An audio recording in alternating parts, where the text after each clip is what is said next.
all went down. We're told it all started because people started calling 911 saying they saw a man walking down the street with a gun right there in the open. Now, this Warren man says police did have the right to question him, but what they actually did to him, he says was a clear violation of his civil rights. If you spot Jeff Hammond, you'll likely notice his holstered .45 caliber carried out in the open. His legal right.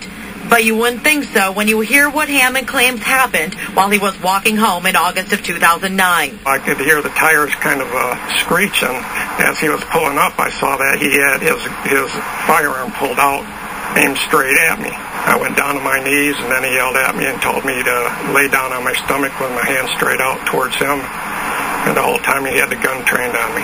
Treated as a common criminal, Hammond claims.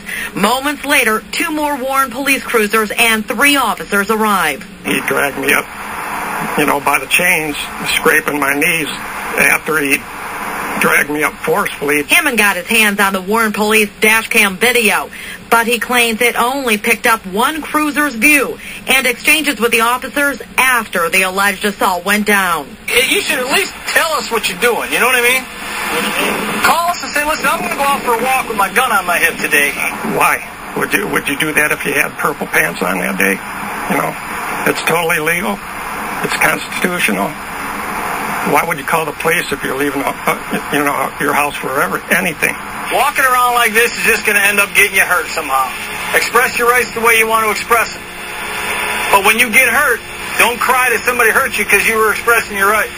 You're just asking for trouble, brother. Because of how he was treated, Hammond, a gun advocate, former firearms dealer and a member of Michigan Open Carry, has decided to sue Warren Police for $600,000. Warren Police Commissioner Jerry Green, who was named in the suit, couldn't comment specifically, but he says he supports the officers' actions 100%.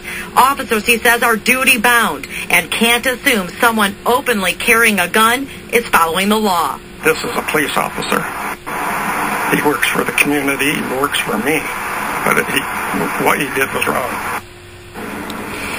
Hammond says he's filing this lawsuit because he doesn't want this to happen to anyone else. He says a lot of people are not informed about the open carry laws, he says, including police officers, and he wants this to send a message.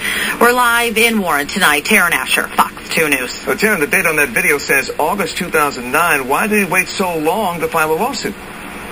Well, there are a couple of reasons. He had trouble at first, he said, finding the lawyer, and then, of course, getting some of that video. And then also he said that, he was also working with the legal department trying to get the officers properly informed. He wanted some sort of a memorandum to go out. He claims that never happened, so that made him recently file this lawsuit and push this forward. Back to you. All right, Taryn, thank you.